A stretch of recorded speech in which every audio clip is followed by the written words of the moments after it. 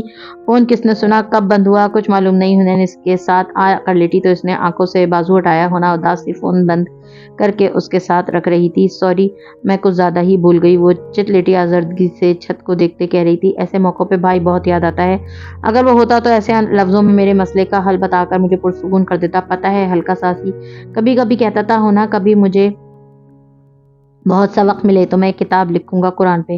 میں نے پوچھا تفسیر لکھو گے؟ کہتا میں کیسے تفسیر لکھ سکتا ہوں، میں بہت تصاویر موجود ہیں پہلے سے ہی، میں صرف قرآن پہ غور و فکر کر کے آیات سے ملنے والے اسباق کو لکھنا چاہوں گا کہ میں نے اس آیات سے کیا سیکھا، کیا سمجھا۔ میں اسے ڈراتی تھی کہ بھائی فتوے لگ جائیں گے، لوگ کہیں گے آپ کو قرآن پہ کچھ لکھنے کی اجازت کس نے دی؟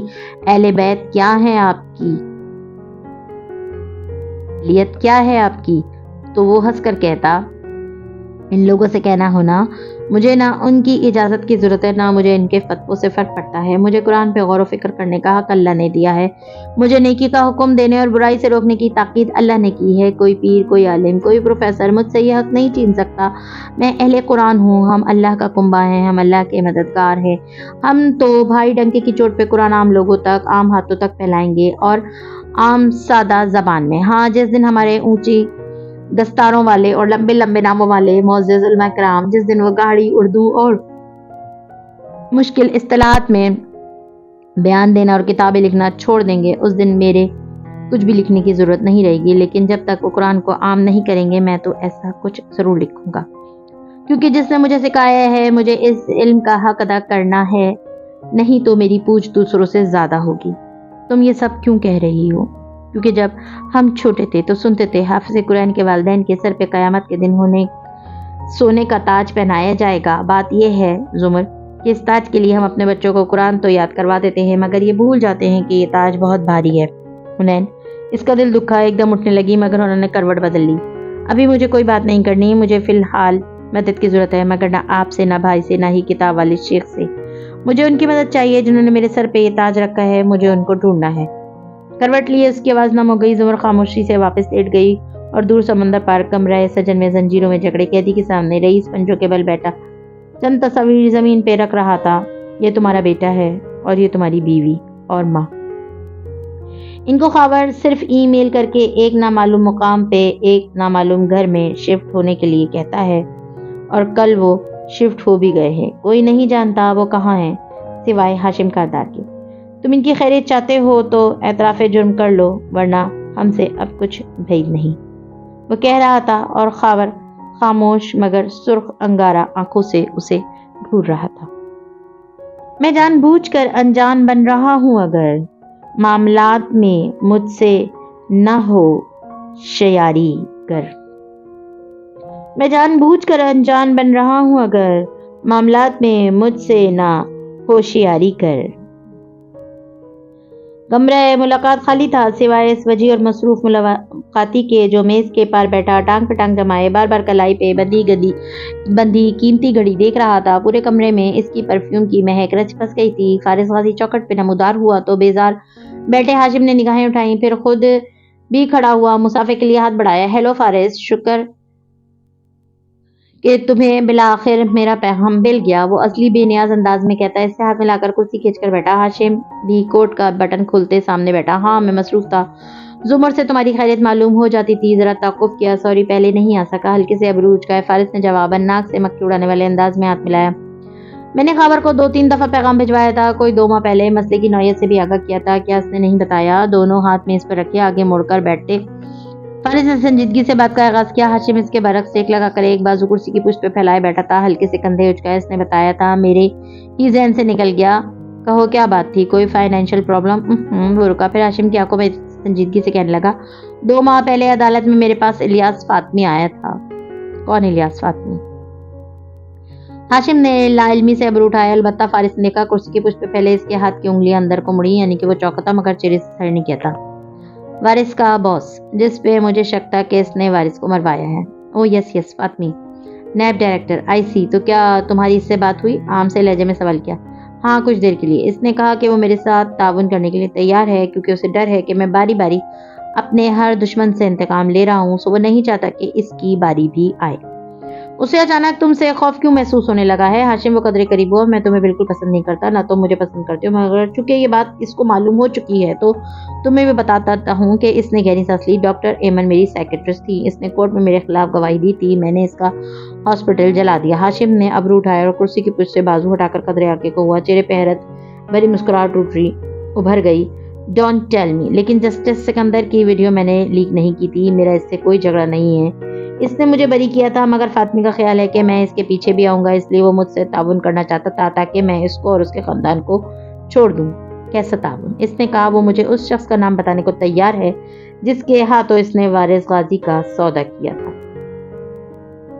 That's good. تمہیں اس سے معلومات لینی چاہیے تھی. ہاشم نے خوشی کا اظہار کیا. اس نے تمہارا نام لیا، کہا کہ تم نے مروایا ہے وارث کو. اسی بے نیازی سے ہاشم کو دیکھتے ہوئے بولا. ہاشم کی انگلیاں زور سے اندر کو مڑی مگر چہرے پہ تاثرات ویسے ہی رہے. پہلے اس نے دونوں ابرو اٹھائے، پھر ایک دم ہنس پڑا. Like seriously?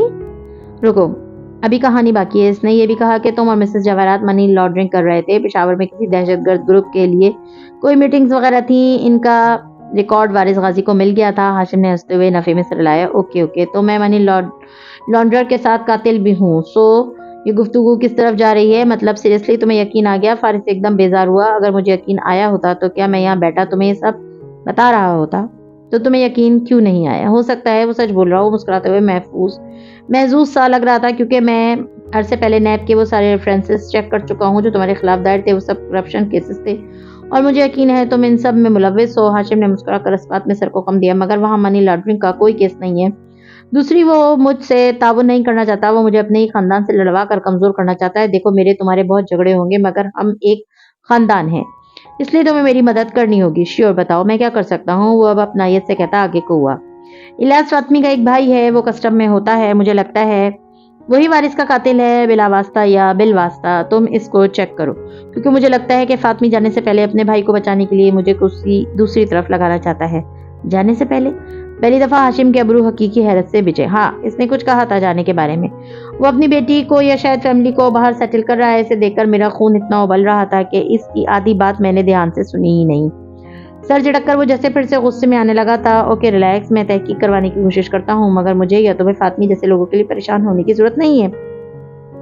ان کے الزامات سے ہمیں کیا فرق پڑتا ہے؟ شانے اچکا کر وہ اسی طرح کی چند مزید نرم باتیں کر کے اٹھ کھڑا ہوا. البتہ جب وہ جانے کے لیے مڑا تو اس کی آنکھوں میں شدید سختی در آئی تھی اور انگلیاں زور سے اندر کو بچھی ہوئی تھیں. اس کے جاتے ہی زمر اندر آئی تھی، حیران، متعجب، مشکوک. آج تو تم سے ملاقات ناممکن ہو گئی تھی. اس کے سامنے بیٹھتے وہ شدید الجھن کا شکار تھی. ہاشم کیوں آیا تھا تم سے ملنے؟ میں نے بلایا تھا. کیوں؟ کیا بات کرنی تھی؟ زمر نے پتلیوں سے کھیڑ کر اسے دیکھا. یہی کہ اس کا کتا بہت آوارہ ہوتا جا رہا ہے اور وہ ہماری طرف آ گیا تھا. اسے اتنا کہا کہ اپنے کتے کا خیال رکھے. زمر نے رٹائی سے شانے اچکائے. کتا ہی تھا، آ گیا تو کیا ہوا؟ اتنی سی بات کے لیے اسے کیوں بلایا؟ وہ ہلکا سا مسکرایا کیونکہ اسے نہیں معلوم تھا کہ وہ ہماری طرف آیا ہے مگر اس کا پالتو کتا ہے. زمر وہ اسے جلد یا بدیر ضرور بتائے گا ہر بات. سو میں نے سوچا کہ میں پہلے بتا دوں. زمر مشکوک نظروں سے اسے دیکھنے لگی. مجھے تمہاری بات پہ یقین کیوں نہیں آ رہا؟ او کم آن، وہ حیران ہوا. تم نے خود ہی تو کہا تھا کچھ نہ کرو، شریف بن کر رہو. تو میں اسی لیے آرام سے بیٹھا ہوں، کچھ بھی نہیں کر رہا. بہت ہی سادگی سے اپنے خالی ہاتھ دکھائے. زمر نے جھرجھری لے کر سر جھٹکا. وہ واقعی شرافت اور سادگی کے ساتھ آرام سے بیٹھا تھا. وہ واقعی کچھ نہیں کر رہا تھا. اس کو فارس پہ اعتبار کرنا چاہیے. جو ہو سکے تو محبت کی پاسداری کر، میرا جو رنگ ہے اس میں قبول کر مجھ کو. پرنم فضاؤں کی سرزمین پہ وہ تہہ خانے میں بنے کمرے میں خاموش تھے. سعد یوسف اپنی اسٹڈی ٹیبل پہ بیٹھا قرآن کھولے ساتھ جرنل پہ قلم سے کچھ لکھے جا رہا تھا. اب وہ پڑھتے ہوئے ساتھ میں لکھتا بھی تھا. یہاں وقت ہی وقت تھا، فراغت ہی فراغت تھی۔ میں پناہ مانگتا ہوں اللہ کی دھتکارے ہوئے شیطان سے۔ طاؤس پڑھ کر اس نے مطلوبہ جگہ سے سورہ نمل کھولی اور گردن تیچی کر کے بیٹھا آیت صفحے پہ اتارنے لگا۔ سیاہ ٹی شرٹ میں ملبوس وہ لکھتے ہوئے بالکل منہمک اور مصروف دکھائی دیتا تھا، اور بے شک ہم نے بھیجا قوم سمود کی طرف ان کے بھائی صالح کو کہ عبادت کرو اللہ کی، تو دفعتاً وہ دو فریق تھے جو باہم جھگڑ رہے تھے۔ قلم لوبوں میں دبائے چند لمحوں کو اس نے سوچا، پھر تیز تیز قلم صفحے پہ چلنے لگا۔ جب کوئی ہمارے پاس اللہ کی بات لے کر آتا ہے تو مجھے یہ سمجھ نہیں آتا کہ اللہ تعالیٰ ہم اسی سے جھگڑا کیوں کرنا شروع کر دیتے ہیں۔ ہم فوراً اس کا فرقہ، اس کا عقیدہ، اس کا خاندان، اس سب کو زیر بحث کیوں لے آتے ہیں۔ نہیں ماننی بات نہ مانو، مگر ہم ایسی قوم کیوں بن جاتے ہیں جو برائی پھیلانے والوں کو تو ٹی وی کے آگے جم کر بیٹھ کر دیکھتی ہے، مگر ڈیکی کو حکم دینے والوں پہ فوراً سے فتوے لگا دیتی ہے۔ اور مجھے یہ کبھی سمجھ نہیں آیا کہ قوم سمود اور قوم عاد اور قوم لوط بار بار ان کا ذکر کیوں آتا ہے۔ تب مجھے احساس ہوا کہ میں ان ناموں پہ اور ان پہ اترے عذابوں کو مکس اپ کرتا جاتا ہوں۔ یہ پورا قرآن پڑھ کے بھی مجھے یاد نہیں ہو پائے، ان کو یاد رکھنا بہت ضروری ہے۔ لہجے بھر کو رک کر اس نے پھر سے وہی آیت پڑھی، ذہن میں آ گئی کہ کتنے ہی در کھلنے لگے، معافی منکشف ہونے لگے، معنی سامنے واضح ہونے لگے۔ اللہ تعالیٰ آپ نے فرمایا کہ ہم نے سمود کی طرف ان کے بھائی کو بھیجا۔ سمود کے لوگوں کا بھائی صالح، یعنی اللہ تعالیٰ آپ لوگوں کے پاس ان کے جیسے ہی کسی بندے کو بھیجتے ہیں، اس میں بھی انہی جیسی خوبیاں اور خامیاں ہوتی ہیں تاکہ لوگ اسے ریلیٹ کر سکیں، مگر نہیں، ہمیں تو مبلغ کے نام پہ فرشتہ چاہیے ہوتا ہے۔ پہلے زمانوں کے لوگ بھی یہی کہتے تھے اللہ نے فرشتہ کیوں نہیں اتارا، اب بھی یہی کہتے ہیں اس عالم، اس مبلغ میں فرشتوں والی خصوصیت کیوں نہیں ہے۔ پھر سر جھڑک کر اگلی آیت پڑھیں۔ کہا صالح نے، اے میری قوم، کیا تم برائی کو بھلائی سے پہلے مانگنے میں جلدی کر رہے ہو؟ کیوں نہیں تم اللہ سے بخشش مانگتے تاکہ تم پہ رحم کیا جائے۔ وہ ہلکا سا مسکرایا اور پھر اسی طرح لکھنے لگا۔ اللہ تعالیٰ، مجھے اس آیت کو پڑھ کر ہمیشہ ہی لگا کہ انسان اپنی دعاؤں سے پہچانا جاتا ہے۔ بے اختیاری میں منہ سے نکلی دعائیں اندر کی کشمکش کی عکاس ہوتی ہیں۔ اس زمانے میں لوگ فوراً قیامت مانگ لیتے تھے کہ بھائی نازل کرو فرشتہ اور برابر کرو حساب۔ آج کل کے لوگ خود ہی ججمنٹل ہو کر سارے حساب کتاب پورے کر دیتے ہیں، مبلغ کو بھی کٹہرے میں لا کر کھڑا کر دیتے ہیں اور چاہتے ہیں کہ خود ہی جج، جوری اور جلاد بن کر دین والوں کو فیصلہ سنا دیں۔ اطاعت نہ کرنے کے بھی کتنے بہانے ہیں انسانوں کے پاس۔ ذرا دیر کو قلم والا ہاتھ روکا، درمیانی انگلی کے اوپری پورے میں درد سا ہونے لگا تھا۔ رائٹرز اچ، لکھنا کتنا مشکل ہے۔ چند لمحے کے آرام کے بعد آگے پڑھنے لگا۔ ان لوگوں نے کہا ہم برا شگون لیتے ہیں تم سے اور ان سے جو تمہارے ساتھ ہیں۔ کہا صالح نے، تمہارا شگون اللہ کے پاس ہے، بلکہ تم ایک گروہ ہو جو آزمائے جا رہے ہو۔ عربی کتنی دلچسپ زبان ہے۔ اللہ تعالیٰ، وہ مسکراتے ہوئے تیز تیز قلم چلا رہا تھا۔ شگون کے لیے طائر کا لفظ استعمال کیا گیا ہے۔ طائر کہتے ہیں پرندے کو، اہل عرب پرندوں سے فال لیا کرتے تھے۔ سو سمود والے صالح علیہ السلام کو یہ بتا رہے ہیں کہ ہمیں تو تم سے بری فیلنگ آتی ہے اور تمہارے ساتھ والے مومنین سے بھی۔ یہ انسان کی ایک بہت بڑی آزمائش ہوتی ہے۔ جب آپ کو کسی کی بات نہیں ماننی تو اس کو اور اس کے ساتھ موجود تمام ہم خیال لوگوں کو لیبل کر دو، ان کو کوئی بھی نام دے دو، سیکولر، ماڈرن قسم کے لوگ ایسے مبلغین کو قدامت پسند، تقیانوسی، شدت پسند کہتے ہیں، اور دین والے جن کی عادت ہوتی ہے دوسرے دین والوں کی ٹانگ کھینچنا اور ان کو کم عقل، کم علم، گنہگار، ناپاک اور ایسے ہر اس لقب سے پکارتے ہیں جن میں کہنے والے کی پاکیزگی کی نمائش ہو اور بیچارے مبلغ کی تذلیل ہو۔ بہانے سا بہانے کہ بس کسی طرح حق بات ماننے سے بچ جاؤ۔ اس وقت ہم بھول جاتے ہیں کہ یہ تو محض ایک آزمائش ہے، ہم خدا نہیں ہیں، پھر خدا کی طرح لوگوں کو جج کیوں کرنے لگتے ہیں؟ ہم فرشتے نہیں ہیں، پھر فرشتوں کی طرح لوگوں کو گناہ اور خامیوں کا حساب کیوں رکھتے ہیں؟ سفید صفحہ دھیرے دھیرے سیاہ ہو رہا تھا، اسے لگا آج وہ تلخ باتیں سوچ رہا ہے، شاید اس لیے وہ خود بھی تلخ ہوتا جا رہا تھا۔ خاور ٹھیک کہتا ہے، وہ اپنی معصومیت کھوتا جا رہا تھا۔ ادھر قرآن فرما رہا تھا اور تھے شہر میں 9 گروہ، وہ فساد کرتے تھے زمین میں اور نہیں کرتے تھے وہ اصلاح۔ کہا انہوں نے، کھاؤ قسم اللہ کی،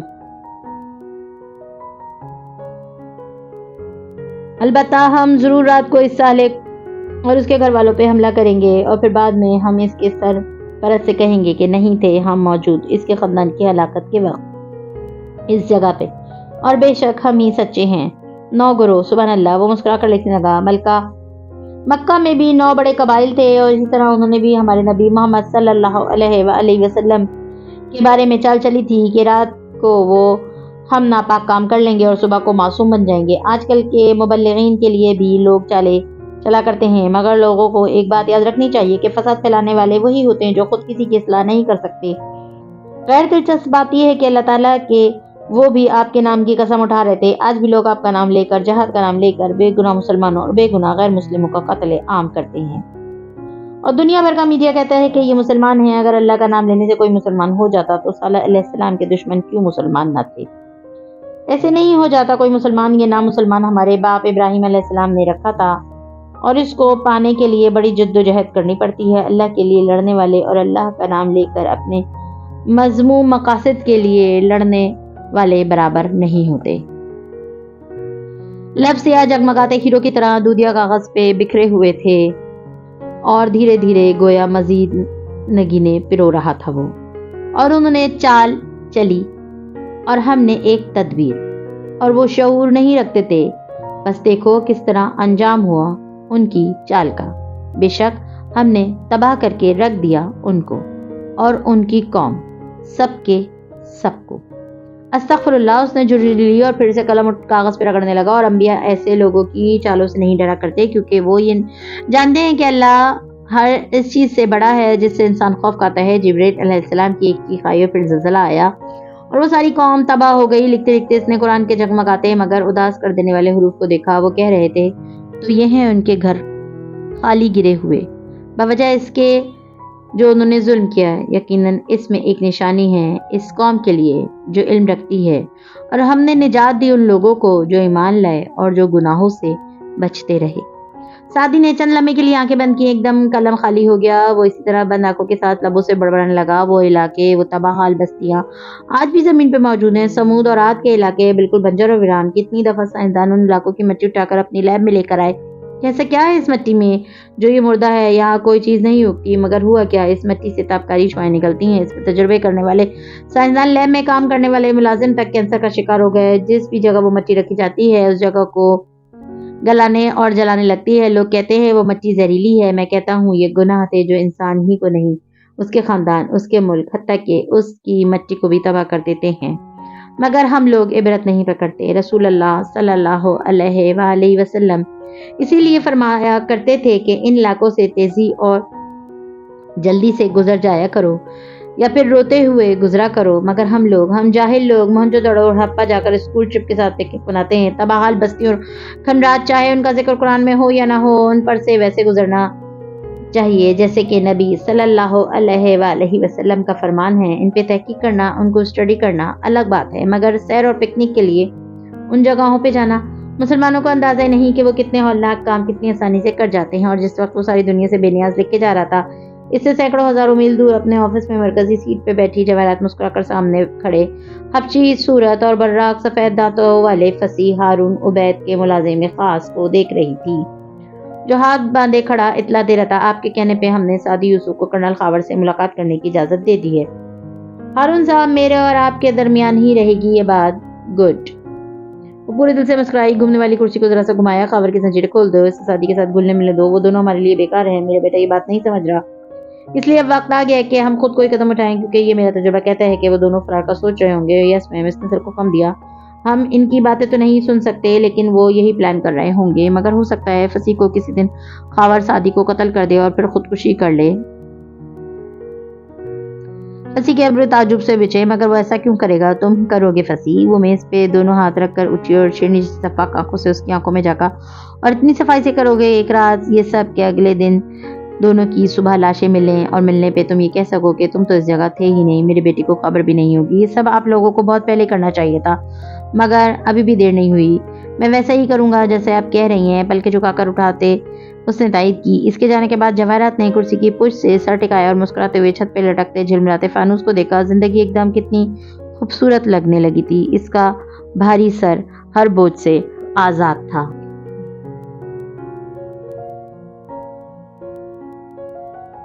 مزید ویڈیوز دیکھنے کے لیے ہمارے چینل کو سبسکرائب کیجیے۔